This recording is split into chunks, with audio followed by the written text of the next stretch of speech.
যে মানুষের মেরুদণ্ডের হাড়ের নিচে যে আপনার নিতম্বের উপরে গোল একটা হাড্ডি আছে যেটা পিছনে থাকে একেবারে মেরুদণ্ডের নিচের অংশে, এই হাড্ডিটা কিন্তু কবর পচায় না, এই হাড্ডিটা কিন্তু মাটি খেয়ে ফেলে না, এটা এরকমই থেকে যায়। আল্লাহ সুবহানাহু ওয়া তাআলা যখন কিয়ামত শুরু করবেন, ধরেন ইসরাফিল আলাইহিস সালাতু ওয়াস সালাম যখন সিংহায় ফুৎকার দিবেন, প্রথম ফুৎকারের পরে সারা পৃথিবীর সবকিছু ধ্বংস হয়ে যাবে প্রথম ফুৎকারের পরে। এরপর প্রচন্ড বৃষ্টি শুরু হবে, বুঝছেন? বৃষ্টিতে যেই প্রাণীগুলো ধ্বংস হয়েছে এই প্রাণীগুলো ধুয়ে মুছে একেবারে সাফ হয়ে যাবে, দুনিয়াটা পরিষ্কার হয়ে যাবে। আবু হুরায়রা রাদিয়াল্লাহু তাআলা আনহু তিনি বলছেন, প্রথম ফুৎকারের পরে দ্বিতীয় ফুৎকার এই সময়টা হবে 40। নবীজি বলেছেন, এখন এটা কি 40 বছর নাকি 40,000 বছর নাকি 40 দিন নাকি 40 কোটি বছর, এটা আল্লাহ ছাড়া কেউ জানে না, নবীজি ক্লিয়ার করেন নাই। তবে মুহাদ্দিসিনরা বলে থাকেন যে প্রথম সিংহায় ফুৎকারের পরে পরবর্তী সিংহার মাঝখানে যে ডিউরেশন, এটা 40 বছর হওয়ার সম্ভাবনা বেশি। তাহলে এই 40 বছর কি হবে? পানি হবে, ঝড় হবে, বাতাস হবে, স্পেসিফিক কেউ যেহেতু বলেন নাই আমরা বলতে পারবো না যে কতদিন। এরপরে দ্বিতীয়বার যখন সিংহায় ফুৎকার করা হবে, ফুৎকার করার সঙ্গে সঙ্গেই আল্লাহ সুবহানাহু ওয়া তাআলা ওই যে হাড্ডিটা কবরে পড়েছিল ওখান থেকে এই যে পানিটা আসার পরে গোশত গজাবে, এখান থেকে কিন্তু গোশতের মধ্যে রক্তের সঞ্চারণ হবে, এরপরে হৃদপিণ্ড তৈরি হয়ে যাবে, চোখ তৈরি হয়ে যাবে, হাত তৈরি হয়ে যাবে। দেখেন না গাছ তৈরি হয় কিভাবে, অনেক সময় ইউটিউব ফেসবুক আপনারা দেখেন না? তো আসলেই এই হাড্ডিটা থেকে আল্লাহ সুবহানাহু ওয়া তাআলা পুরো মানব আবার সৃষ্টি করবেন। রব্বুল আলামিন পবিত্র কোরআনুল কারিমে কি বলছেন? মিনহা খলাকনাকুম ওয়া ফিহা নুআইদুকুম অমিনহা নুখরিজুকুম তারাতান উখরা। তো আল্লাহই তো বানিয়েছিলেন, আল্লাহই মৃত্যু দিয়েছিলেন, আবার আল্লাহ তাআলাই ওখান থেকে তৈরি করবেন, সৃষ্টি করবেন। এবং একবার দুইবার না, অসংখ্যবার আল্লাহ সুবহানাহু ওয়া তাআলা কোরআনে এই কথা বলেছেন।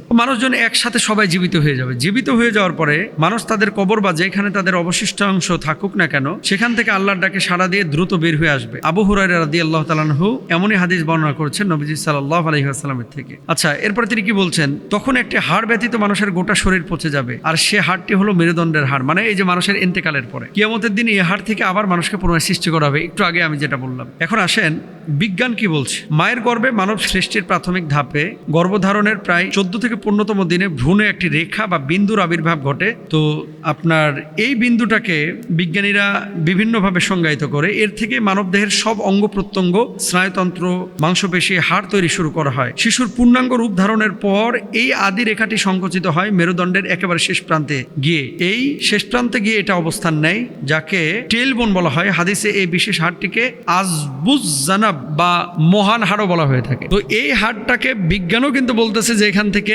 বিশেষ কিছু সম্ভব। এটার উপরে টেম্পারেচার দেওয়া হয়েছিল, এটাকে সেদ্ধ করা হয়েছিল, এটাকে ধ্বংস করার জন্য চেষ্টা করা হয়েছিল। তারপরও বিজ্ঞানীরা দেখেছে এই হাড়ের মধ্যে এমন কিছু উপাদান থাকে যেখান থেকে পুনরায় নতুন কিছু করা সম্ভব। এটা বিজ্ঞানীরা একমত হয়েছে। তো মহান আল্লাহ সুবহানাহু ওয়া তাআলার সিস্টেম এবং সৃষ্টির নিজাম এটা আপনি পরিবর্তন করতে পারবেন না। আপনাকে মাটি খেয়ে ফেলবে, আবার ওই মাটি থেকে আপনাকে তৈরি করবে। এটা বিজ্ঞানও একমত, হাদিসও একমত, কোরআন তো আরো আগে একমত। আল্লাহ বুঝদান। অহংকারী ব্যক্তি চেনার কোনো আলামত আছে কি? কারণ আমরা জানি যে নিজেকে অন্যের উপরে বড় মনে করা এটা অহংকার, কিন্তু আসলে এর বাইরে কোনো বিষয় আছে কিনা। অহংকার বা অহংকারী ব্যক্তি চেনার আলামত হচ্ছে 10টা।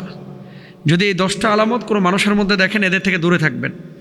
কারণ এদের ভিতরে অহংকার আছে, তাকাব্বুর আছে, এদের সাথে হিসাব নিকাশ করে চলাচল করবেন, এদেরকে খুব ভালোভাবে অবজার্ভ করবেন। তো ইন্নাল্লাহা লা ইউহিব্বু মান কানা মুখতালান ফাখুরা, যারা অহংকার করে, তাকাব্বুরি করে, আল্লাহ তাআলা তাদেরকে কিন্তু পছন্দ করেন না।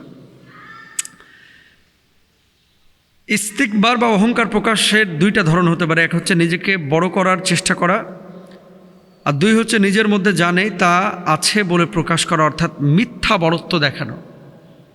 এভাবে কিন্তু অহংকার হতে পারে। তো অহংকারের বিভিন্ন রূপ আমরা সকলেই জানি।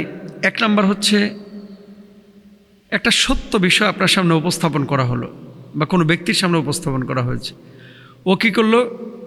অবলীলায় সেটা অস্বীকার করলো। এটা অহংকার, যেটা মক্কার কাফেররা করেছে। নবী সাল্লাল্লাহু আলাইহি ওয়াসাল্লাম বারবার বলেছেন যে এটা সত্য, এটা সত্য, এটা সত্য। এরা এই সত্যকে মানে নাই, এরা বেঈমান হয়ে মরেছে। তো এটা একটা অহংকার।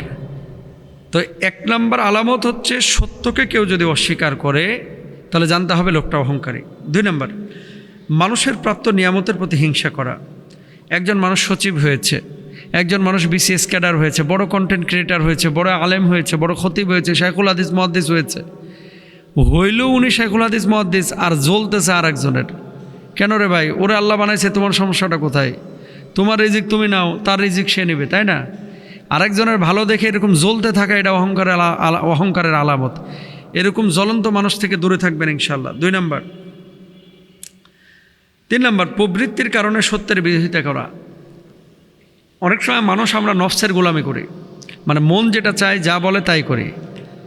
তো মন একটা জিনিস সায় দিচ্ছে যে এটা সত্য, আপনি মেনে নিচ্ছেন সত্য, অথচ না, এটা অসত্য হতে পারে।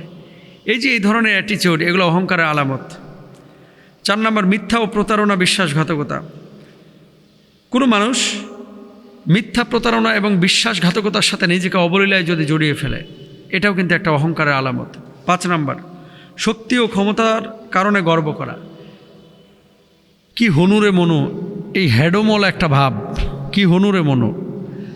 ধরেন পকেটে পয়সা ছিল না, এখন 2টা পয়সা হয়েছে, আশপাশের মানুষকে মানুষ মনে করতেছে না। আগে দল ক্ষমতায় ছিল না, এখন দল ক্ষমতায় আছে। উনি চৌকিদারের পোলা, ওনার খালাতো ভাই সভাপতি, এই জন্য খালাতো ভাইয়ের গায়ের জোশ কি মায়েরি, বিশাল জোশ, এরকম একটা ভাবসাব। এগুলো অহংকার, তাকাব্বুরি, আল্লাহ তাআলা পছন্দ করেন না। এগুলো অহংকারের আলামত। দুর্বল মানুষকে অবহেলা এবং পথভ্রষ্ট করা। কিছু মানুষকে মানুষই মনে করে না, মনে করে বেটা ওর কি আছে, মানে নিজের চেয়ে দুর্বলকে একেবারে তুচ্ছ তাচ্ছিল্য করে, এটা অহংকারের আলামত। 7 নম্বর, নিজের আমল ও কর্ম নিয়ে অহংকার করা। যে আমার মেধা ছিল দেখে আমি বিসিএস ক্যাডার হয়েছে, না, আল্লাহ তোমার দিয়েছে বিধায় তুমি হয়েছ। 8 নম্বর, জুলুম, অন্যায় এবং ভ্রষ্টতার পথ অনুসরণ করা। 9 নম্বর, চলাফেরা ও বেশভূষায় অহংকার প্রকাশ করা। পাঞ্জাবি, জামা কাপড়, জুতা, হাঁটা চলা, মানে সব কিছুতে একটা তাকাব্বুরি ভাব, এটা অহংকারের আলামত। 10 নম্বর, পৃথিবীতে শ্রেষ্ঠত্ব এবং আধিপত্য কামনা করা। সবসময় নিজে ভালো কিছু করতে চায়, নিজে বড় হতে চায়, কিন্তু পাশের মানুষটা বড় হোক এটা চায় না, এরকম মনে করা যাবে না। এগুলো অহংকারের আলামত। আল্লাহ তাআলা আমাদেরকে বোঝার তৌফিক দান করুন, আমিন।